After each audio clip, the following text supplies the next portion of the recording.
So I'm standing in my hallway Thursday night at 6:47 p.m. holding this chocolate ganache cake I spent 3 hours making after work, and I can hear Maxwell and his buddies absolutely losing it in the living room, like howling drunk laughter.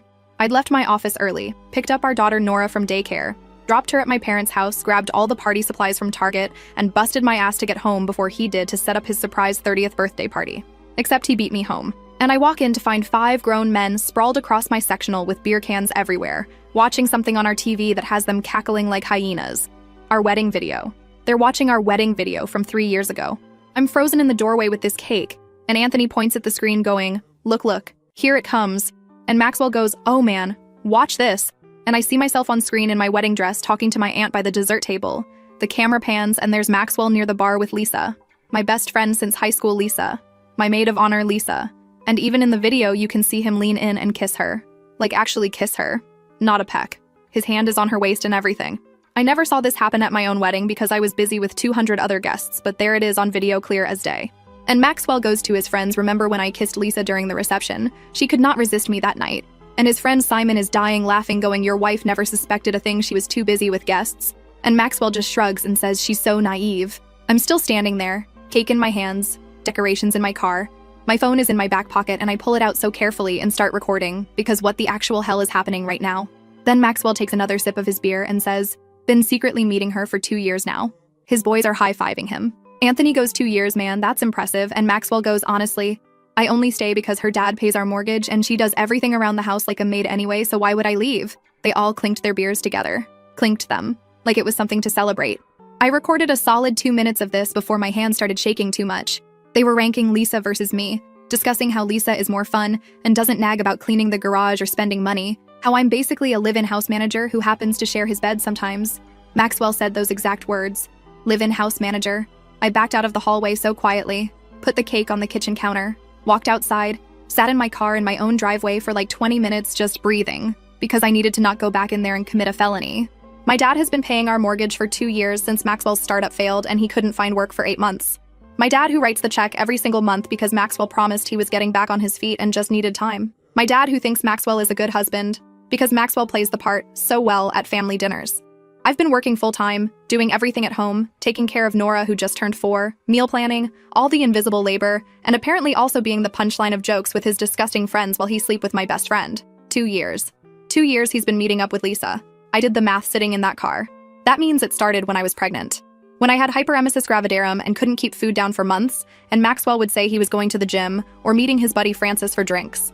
When I was so sick, I couldn't get off the couch and he'd come home at 10 p.m. smelling like perfume. And I actually believed him when he said Francis's girlfriend wore too much perfume, and it got on him when she hugged him goodbye. I called my sister Alicia from the car. Didn't even say hello, just started ranting, and she goes, "What?" And I'm like, "Yeah, so I just found out Maxwell has been cheating with Lisa for 2 years by walking in on him watching our wedding video with his friends and bragging about it."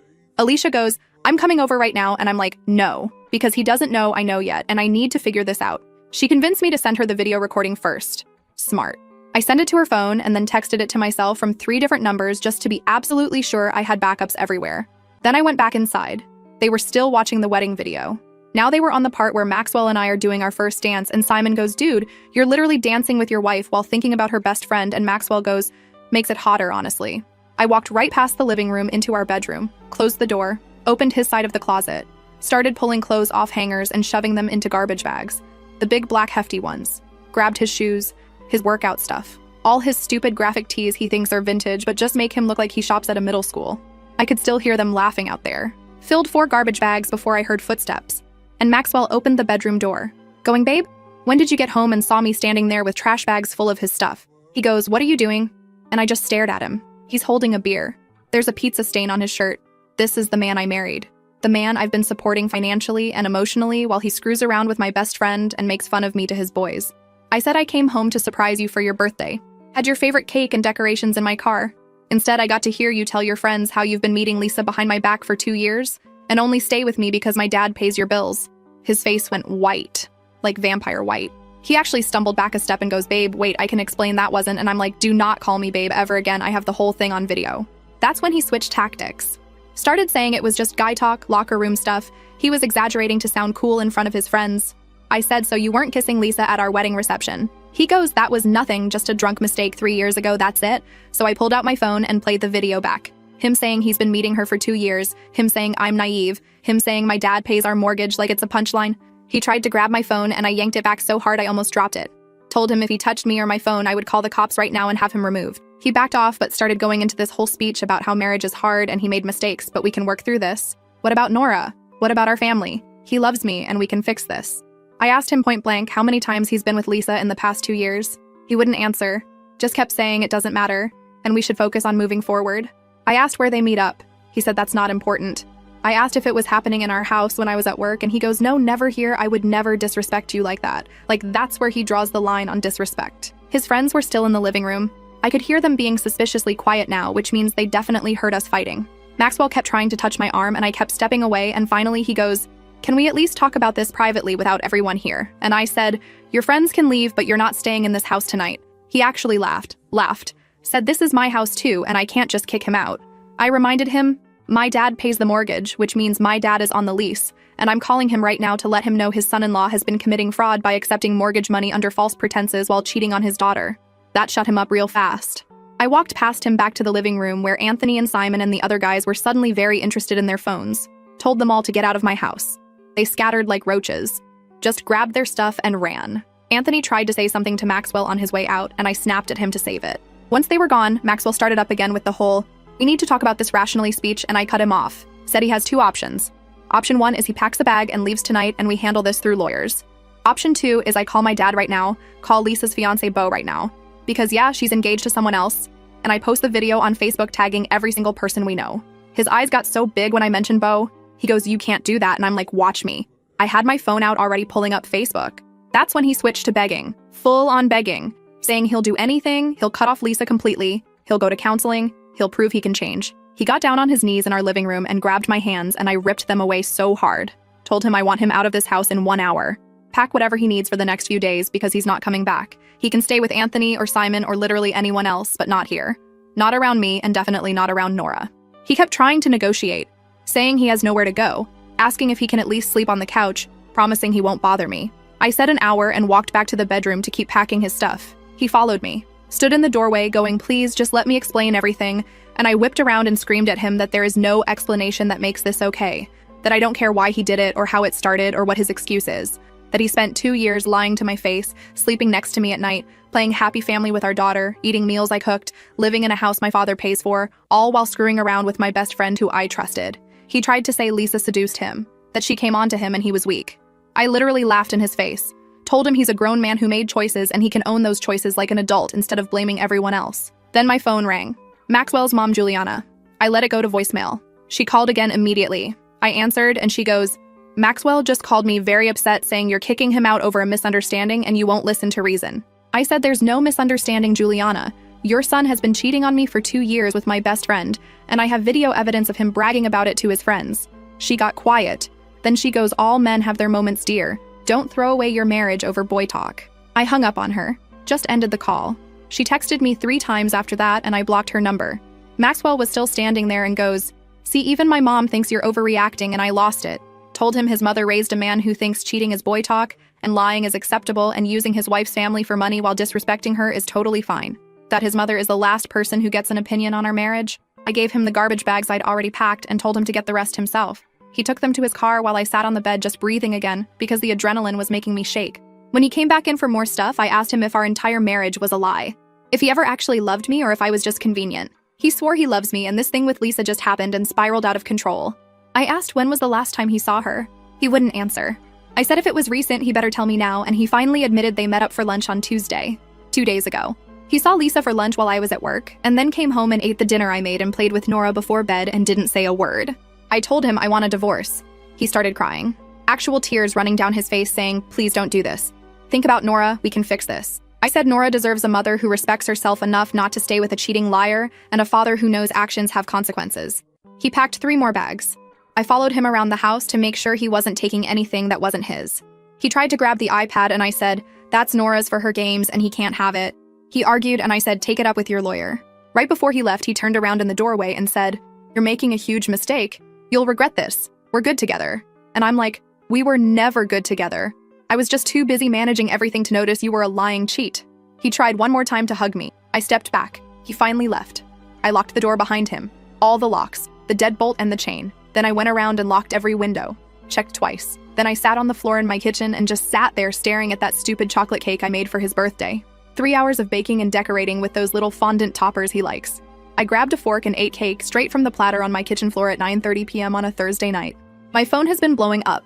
Maxwell calling and texting. His mom texting. His brother Anthony texting saying I'm being too harsh. My sister calling to check on me. My dad calling after Alicia told him what happened. I haven't called Beau yet. Lisa's fiancé. I know I should. I know he deserves to know. But I also can't deal with one more thing tonight. I finally texted Alicia and told her to pick Nora up from our parents tomorrow morning and take her to preschool like normal. I don't want Nora seeing me like this. My parents can keep her through the weekend while I figure out next steps. Shout out to whoever reading this thinking, why didn't you just throw the cake at him? Honestly, same, but that cake was too pretty to waste on his face. I don't know what I'm doing. I don't know if I handled this right. All I know is I'm sitting here at almost midnight on what was supposed to be his birthday party. And instead, I'm Googling divorce lawyers and eating cake alone and trying to figure out how the hell I tell my 4-year-old daughter that daddy isn't going to live here anymore. Update 1 coming because Maxwell showed up at 7 a.m. and it got so much worse. First update. I barely slept Thursday night. Kept checking my phone every 20 minutes because Maxwell was texting me nonstop. Stuff like, we need to talk, please don't do this, and I love you, and this is fixable. And then around 2 a.m. he switched to, I deserve a chance to explain myself properly. I didn't respond to any of it.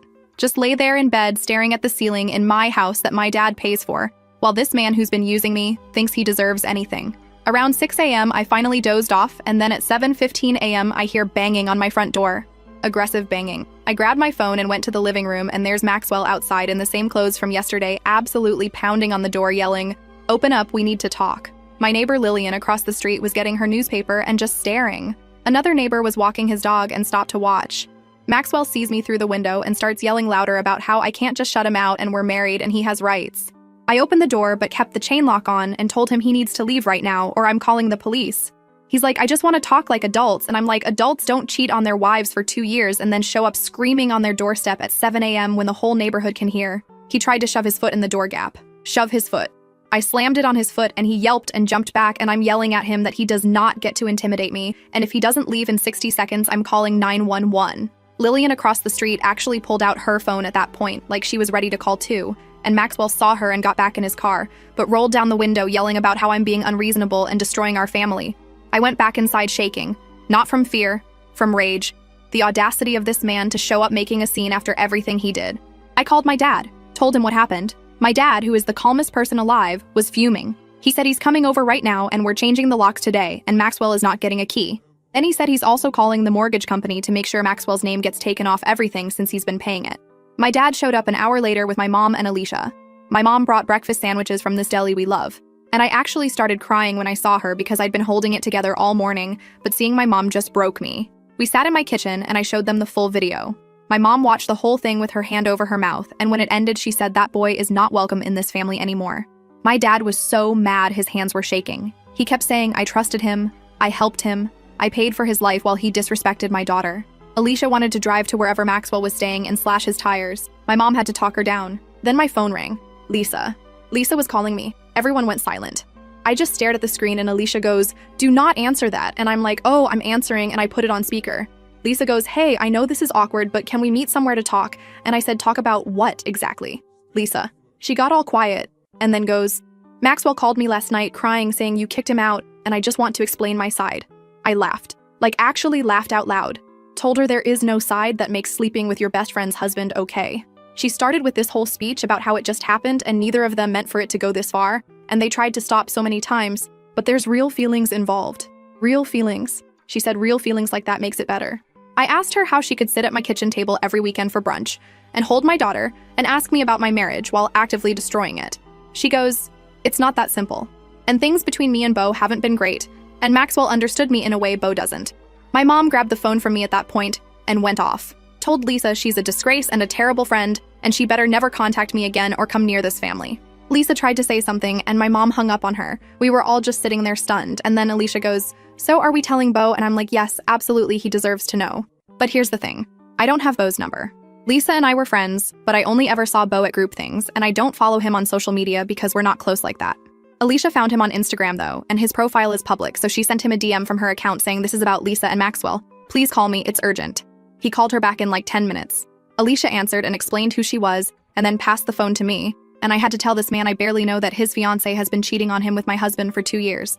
The silence on the other end was so long. Then he goes, "Are you sure?" And I said I have video of Maxwell bragging about it to his friends. He asked if I could send it to him. I did through Alicia's Instagram DM. Bo called back 5 minutes later and he was crying, like really crying. Said he and Lisa are supposed to get married in 4 months and he just put a down payment on their venue last week. He kept asking if I knew how long and where they'd meet up and all these details I don't have answers to.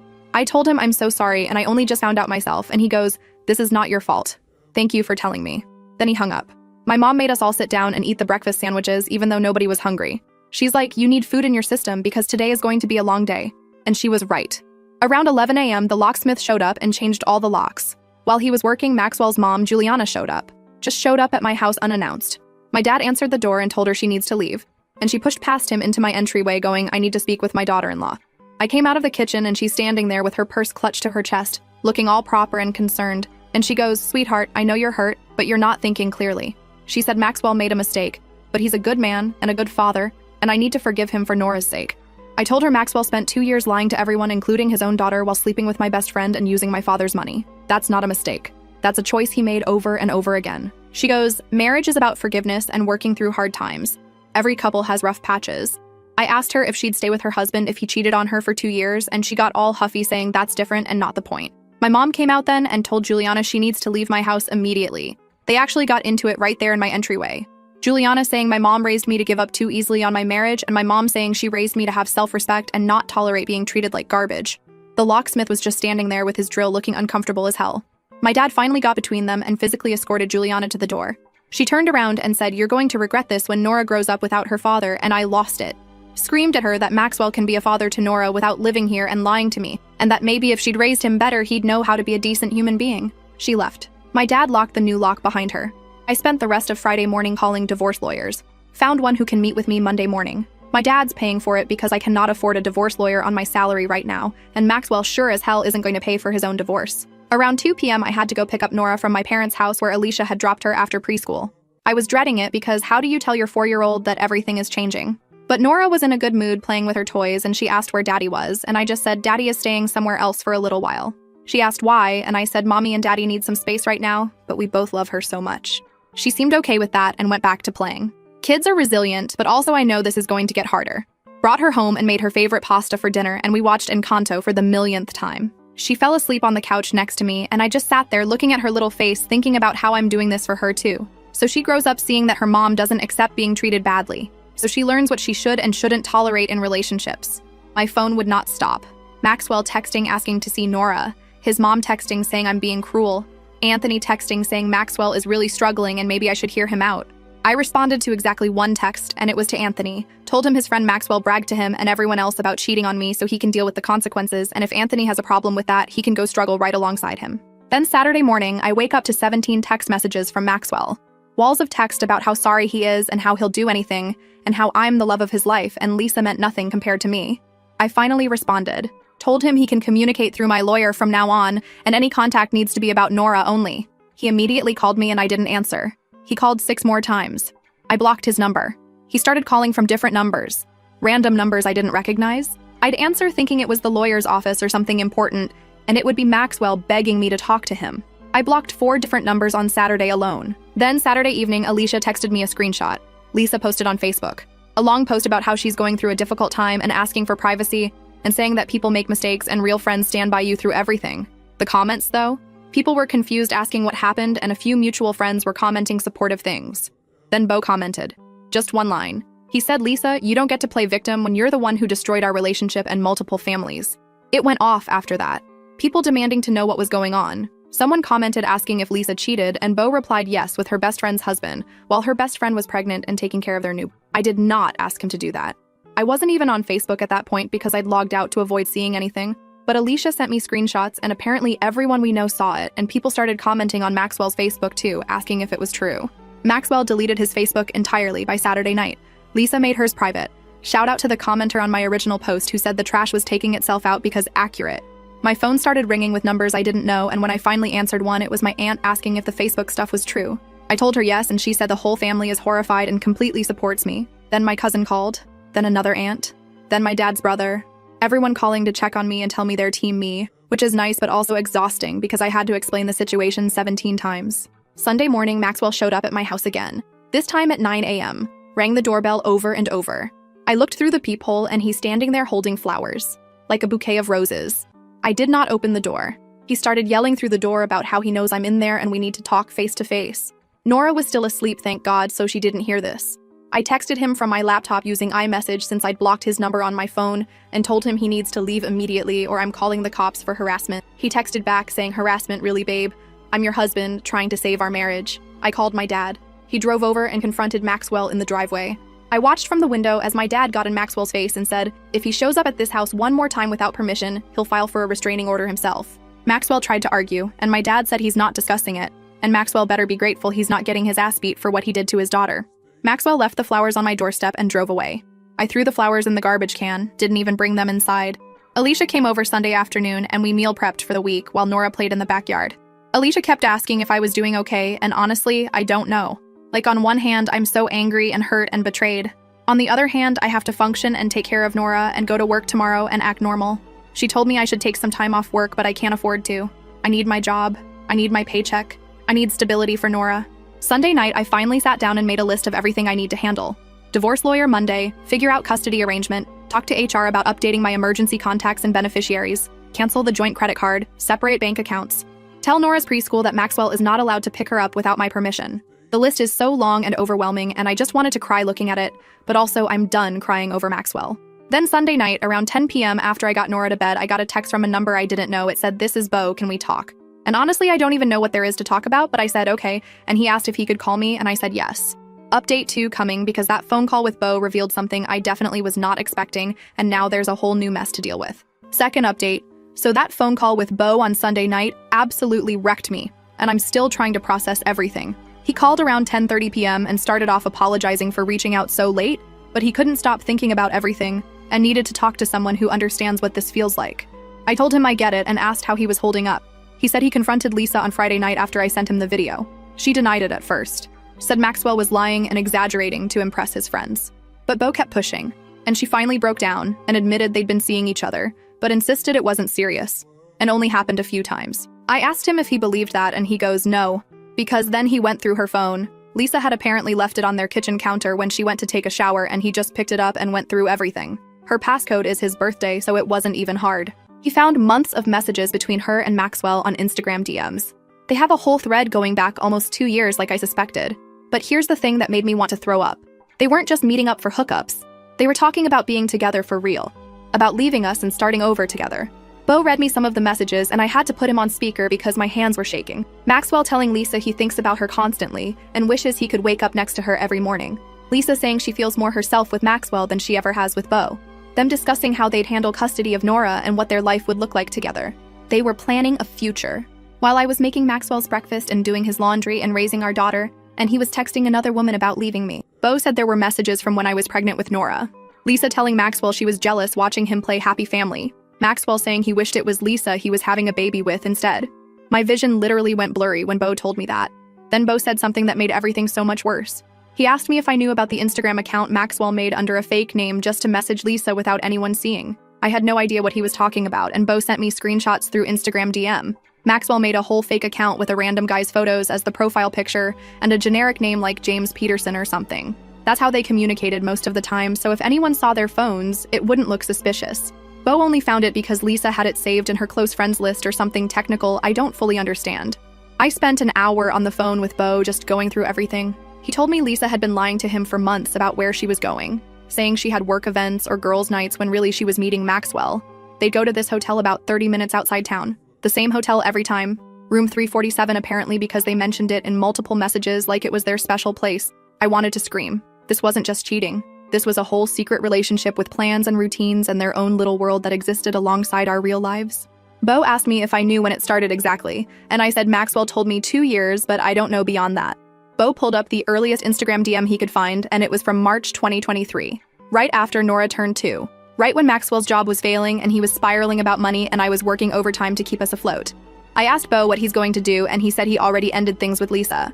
told her to move out of their apartment. She's been staying with her parents since Friday night and has been blowing up his phone trying to explain herself, but he's done listening. Then he asked me something that caught me off guard. He asked if Maxwell is the type of guy who'd try to manipulate his way back in, and I said absolutely yes, he's already shown up at my house twice and called from 6 different numbers.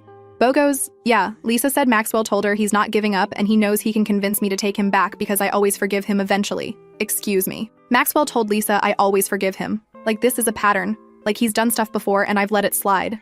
I asked Bo if Lisa said anything else about that and he said not really, but it was clear from their messages that Maxwell thought I was manageable. That's the word they used. Manageable. As in easy to control and manipulate. We talked for almost 2 hours total. By the end, we were both just exhausted and angry, and Bo said he's glad we connected because at least we're not going through this alone. I told him I'm here if he needs to talk again, and he said same. After we hung up, I couldn't sleep. Just lay in bed staring at the ceiling, thinking about every time Maxwell said he was going somewhere, and I believed him. Every late night at the office. Every gym session that ran long. Every weekend, he said he was helping Anthony move or meeting Simon for a basketball game. How many of those were lies? How many times did he come home and kiss me and play with Nora after spending the afternoon with Lisa in room 347 of some random hotel? Monday morning, I had to get Nora ready for preschool and myself ready for work while functioning on like 3 hours of sleep. Dropped Nora off and went straight to the lawyer's office for my 9 a.m. appointment. The lawyer's name is Franca, and she's apparently one of the best divorce attorneys in the area, according to my dad's research. Her office is in this building downtown, and I sat in the waiting room filling out intake forms, trying not to cry while checking boxes about assets and debts and reasons for divorce. Franca called me back at 9:15, and we sat in her office for over an hour going through everything. I showed her the video of Maxwell and his friends, told her about the Instagram messages Bo found, explained the mortgage situation with my dad paying. She took notes on everything and said this is actually a pretty straightforward case since we have clear evidence of infidelity and the financial situation favors me. She asked about Nora and what kind of custody arrangement I want, and I told her I want primary physical custody with Maxwell getting supervised visitation until I feel confident he's stable. Franca said that's reasonable given the circumstances and asked if I think Maxwell will fight for custody. I said honestly, I don't know what Maxwell will do at this point because the man I thought I knew doesn't exist. She outlined next steps. File for divorce this week. Serve Maxwell the papers. Start discovery process. Work out temporary custody and support arrangements. She estimated this could take anywhere from 6 months to a year depending on how cooperative Maxwell is. I left her office feeling weird. Like this is really happening. I'm getting divorced. My marriage is over. Nora is going to grow up in a split household. Went to work after that and tried to focus, but my coworker Annabelle kept asking if I was okay, because apparently I looked terrible. I finally told her during lunch that I'm going through a divorce, and she was so shocked because Maxwell and I always seemed happy at company events. That's the thing nobody tells you. You can seem happy from the outside while everything is rotting from the inside. I made it through the workday somehow and picked up Nora from preschool, and we stopped at the grocery store because I needed to get food for the week. We're walking through the produce section and I look up and Lisa is there. Just standing by the apples like it's a normal Monday afternoon. She saw me at the exact same time. We both froze. Nora was sitting in the cart playing with her stuffed bunny, completely oblivious to the tension. Lisa opened her mouth like she was going to say something, and I just turned my cart around and walked the other direction. She followed me. Actually followed me through the grocery store, going, "Wait please, I just want to talk for 5 minutes." I kept walking, got to the cereal aisle, and she caught up and stepped in front of my cart and said, "Please, I know you hate me, but I need you to understand it wasn't supposed to happen like this." Nora looked up at Lisa and goes, "Hi, Aunt Lisa. Why is mommy mad and my heart broke because my daughter still thinks this woman is safe?" I told Nora to close her eyes and play with Bunny for a minute, and then looked at Lisa and said, "You need to leave me alone right now." She goes, "I'm sorry, okay, I'm so sorry. But Maxwell and we fell in love and neither of us planned it, and it's been torture watching you not know." I asked her if it was torture enough to stop, and she went quiet. I said exactly. It was torture you chose to keep inflicting on everyone. You could have told me. You could have ended your relationship with Bo. You could have done anything besides continue lying for 2 years. She started crying right there in the cereal aisle, saying she knows she messed up and she hates herself and she lost everything. I told her she should hate herself and she didn't lose everything, she threw it away. Then she said something that made me want to slap her. She said Maxwell really does love me and he's devastated right now, and maybe I should consider giving him another chance because everyone makes mistakes. I laughed, asked her if she's seriously standing here defending the man who destroyed both our lives while crying about losing him. She said it's complicated and I wouldn't understand the connection they have. I told her I understand perfectly. 2 selfish people found each other and decided their wants were more important than everyone else's feelings. That's not a connection, that's just mutual selfishness. Some other woman shopping turned the corner into our aisle and immediately backed away when she saw us clearly having it out. Lisa wiped her eyes and said she hopes someday I can forgive her because she misses her best friend. I told her we stopped being best friends the second she kissed my husband at my wedding, and she lost any right to my friendship when she kept lying to my face for years after that. Then I pushed my cart past her and finished shopping while she just stood there crying. Got home, and Nora asked why Aunt Lisa was sad, and I had to explain that sometimes grown-ups have arguments, and Aunt Lisa did something that hurt Mommy's feelings, so we're not going to see her anymore. Nora seemed okay with that answer, but I know she's going to ask more questions eventually. Tuesday, I went back to work and everything felt surreal. Like I'm just going through motions, answering emails, filing paperwork, talking to clients. Meanwhile, my entire life is imploding. Maxwell texted me from another new number Tuesday afternoon. Said we need to discuss custody of Nora, and can we please meet somewhere neutral to talk? I responded and told him to have his lawyer contact mine. He said he doesn't have a lawyer yet and can't afford one, and I said that sounds like a him problem. He called immediately from that number and I answered, and he launched into this speech about how I'm being vindictive and using Nora as a weapon and he has rights as her father. I told him he should have thought about his rights before he cheated. He said I'm not being fair and I'm punishing him too harshly. Too harshly. Like there's an appropriate punishment level for 2 years of infidelity that I'm somehow exceeding. I asked him point blank if he and Lisa were planning to leave us and be together. He got quiet and then said, "Where did you hear that?" And I told him Bo went through Lisa's phone and found everything. All the Instagram messages, all their plans, all their discussions about leaving us. Maxwell tried to say those conversations weren't serious and they were just venting or fantasizing. I asked him if he really thinks I'm stupid enough to believe that. He said I'm twisting everything to make him look worse than he is. I told him he made himself look bad by cheating on his wife for 2 years and planning a whole secret future with her best friend. He said I don't understand how hard things were for him when his business failed, and I wasn't being emotionally supportive enough. So now it's my fault he cheated because I wasn't supportive enough while I was working full-time and raising our daughter and managing an entire household, plus dealing with his depression spiral. I told him that's the weakest excuse I've ever heard and he's gonna have to do a lot better than that when we're in court. He goes, "We don't need to go to court, we can figure this out ourselves." And I said, "No, we really can't, because I don't trust a single word that comes out of his mouth." He started yelling about how I'm being impossible and I hung up. Blocked that number too. He's now blocked on 5 different phone numbers, and I'm sure he'll find a 6th. Wednesday morning, my dad called and said the mortgage company confirmed Maxwell's name was removed from everything, and my dad is now the sole payer, and if Maxwell tries to claim any ownership, he'll have legal proof he never contributed. That was satisfying, at least. Wednesday night, Nora asked when Daddy is coming home, and I had to sit her down and explain that Daddy is going to live somewhere else from now on, but she'll still get to see him. She asked if it's because of her, and I nearly broke down right there. Told her, "No, baby, it has nothing to do with you. Sometimes grown-up relationships change, but Mommy and Daddy both love you so much." She seemed to accept that, but then asked if Daddy left because I was mean to him, and I wanted to scream because obviously Maxwell said something to her. I told her, "No, sweetie, Mommy wasn't mean. Daddy made some choices that hurt Mommy, and we're going to live separately now, but it's not your fault at all." She cried a little, and I held her and we watched Bluey until she fell asleep on my lap. Thursday morning, Franca called and said the divorce papers are ready to be filed and served. Asked if I knew where Maxwell was staying, and I said probably with Anthony, but I'm not sure. She said she'd hire a process server to track him down. Thursday afternoon, I got a call from Nora's preschool. The director saying Maxwell showed up trying to check Nora out early, and they wouldn't release her to him because I'd updated the pickup list on Monday to require my written permission. Maxwell apparently caused a scene arguing with them until they threatened to call the police and he left. I called Maxwell immediately on FaceTime using Nora's iPad since he's not blocked there. He answered and I went off. Told him he does not get to show up at Nora's school causing problems and scaring the staff. He said he has a right to see his daughter and I'm keeping her from him. I told him he can see Nora when we have a legal custody arrangement through the court, and until then he needs to back off. He said I'm being unreasonable and vindictive and trying to turn Nora against him. I said the only person turning Nora against anyone is him by showing up at her school and getting escorted out. He tried to argue more and I ended the call. Then Friday happened and everything got so much worse because Maxwell showed up at my work. Update 3 coming, because when he showed up at my office with his mom, it turned into the biggest scene and security had to get involved, and now there's even more drama with his whole family losing it. Last update.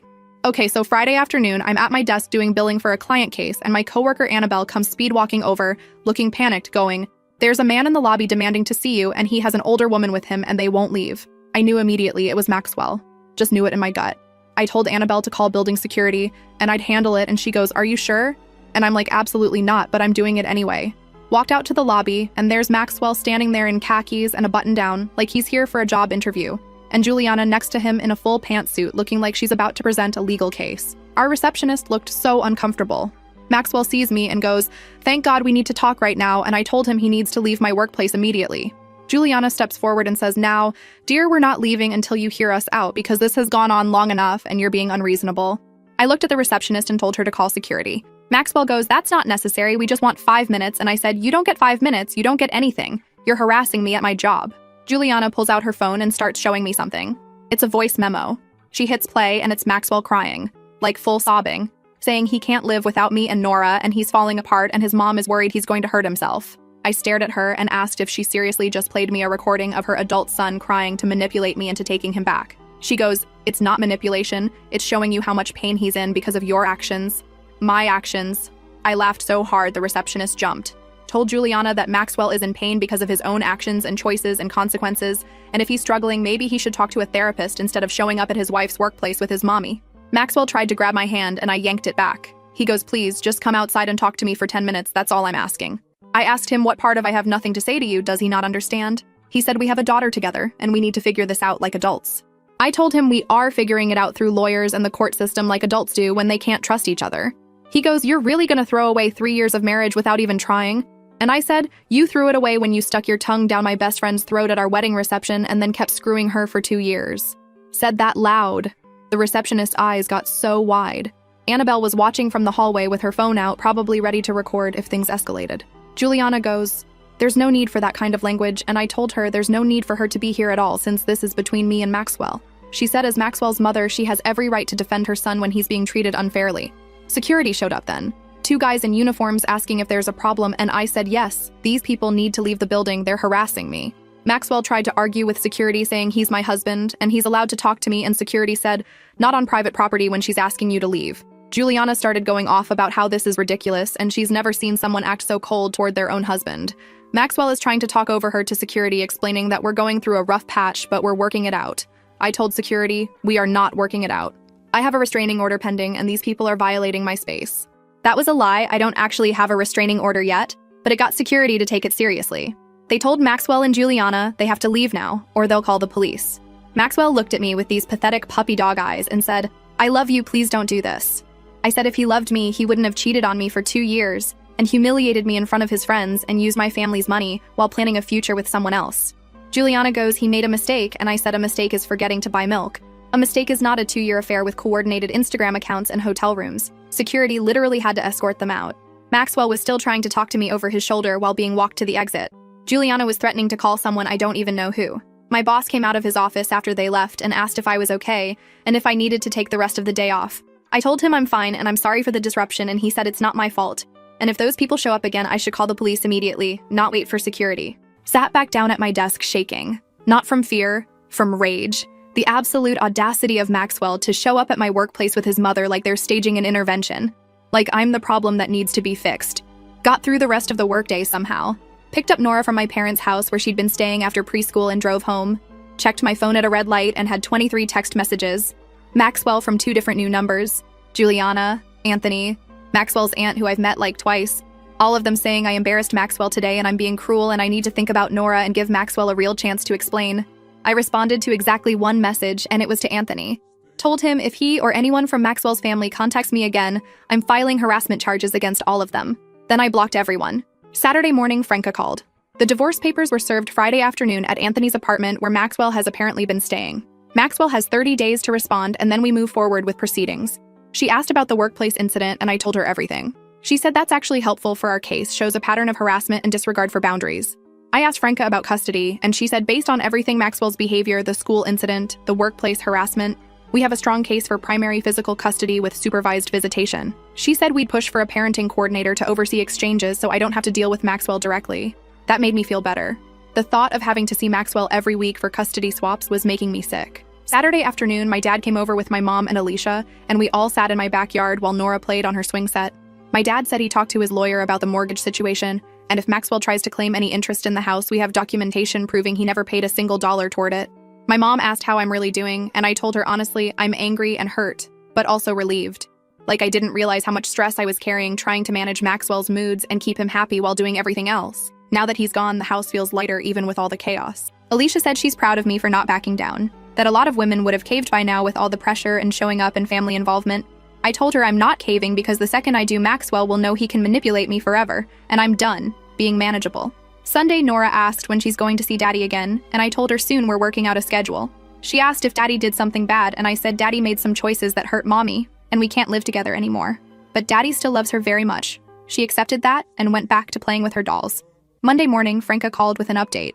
Maxwell hired a lawyer finally. Some guy who apparently isn't great, but was cheap and willing to take payments. His lawyer already reached out asking if we'd be willing to do mediation instead of going to court, and Franca asked what I wanted to do. I thought about it and told her I want to go to court. I want a judge to see the evidence and make decisions because I don't trust Maxwell to honor any agreement we make privately. Franca said that's probably smart given everything. Tuesday evening, I was giving Nora a bath when my phone rang from a number I didn't recognize. Usually I don't answer those anymore, but something made me pick up and it was Beau. He asked if I had time to talk and I said, sure, give me a few minutes. Got Nora out of the bath and settled with a show and called him back. He said Lisa moved out of her parents' house and into an apartment downtown, and she's been trying to contact him constantly. He's blocked her everywhere, but she keeps finding ways to reach out through mutual friends. I asked how he's holding up and he said some days are okay, and some days he's so angry he can barely function. I told him I get that completely. He said the wedding venue won't refund their deposit because the cancellation was within 4 months, and he's out $5,000 because Lisa couldn't keep her legs closed. We talked for almost an hour just venting about everything. At one point, Beau said, you know what's crazy is they probably still think they're going to end up together. That once the dust settles, we'll both move on and they can just start their relationship openly. I said over my dead body, will I ever be okay with Maxwell and Lisa being together? Beau said same, he'll never accept them as a couple. I told him Maxwell can do whatever he wants once we're divorced. But if he thinks I'm going to co-parent nicely with him and his mistress, he's delusional. Wednesday morning, I had to go into Nora's preschool for a parent conference about her behavior. Her teacher said Nora has been acting out lately, getting upset easily and refusing to share with other kids. I explained that we're going through a separation and things are chaotic at home, and the teacher was understanding but said we might want to consider some play therapy for Nora to process her feeling. Thursday, I got a call from Franca saying Maxwell's lawyer filed a motion for temporary custody pending the divorce. Maxwell is asking for 50-50 physical custody and for me to pay him child support since I make more money. I laughed. Actually laughed on the phone with my lawyer. Asked her if he's serious and she said, unfortunately, yes. She said, we'll fight it. And with the documentation we have about his behavior, there's no way a judge grants that. But it shows Maxwell's mindset right now. He really thinks he can cheat on me for 2 years, humiliate me, use my family's money, harass me at work and at Nora's school, and then demand 50-50 custody and money from me. The delusion. Friday morning, 3 weeks after this nightmare started, I dropped Nora off at my parents' house and met Franca at the courthouse for our first hearing. It was just a temporary orders hearing to establish custody and support until the divorce is final. Maxwell was there with his lawyer looking miserable.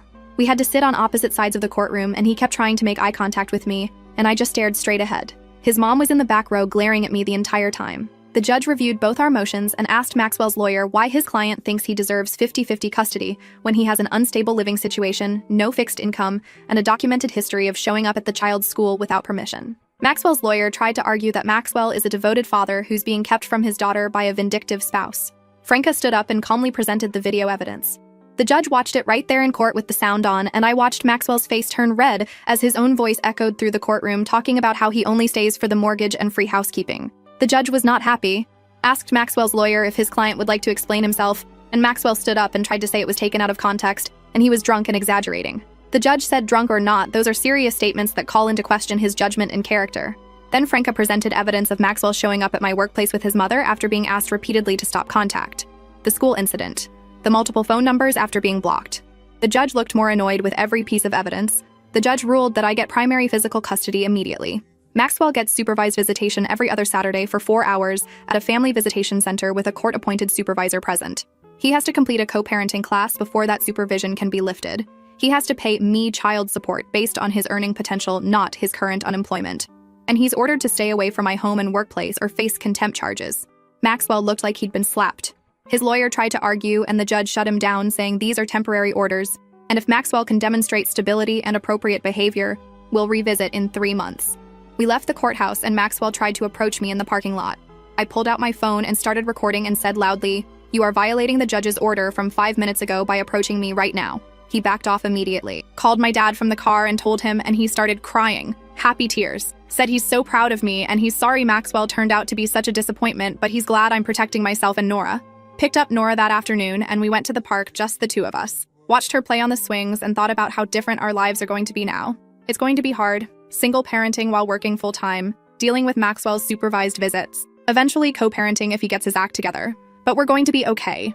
Better than okay. We're going to be free from his manipulation and lies and using us. I'm done being the woman who does everything and asks for nothing.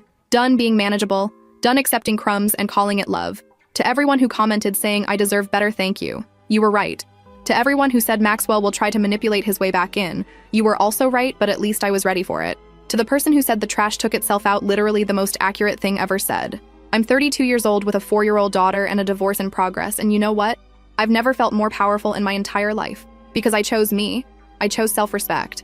I chose to protect my daughter from learning that it's okay to stay with someone who treats you like garbage. And that chocolate cake I made for his birthday?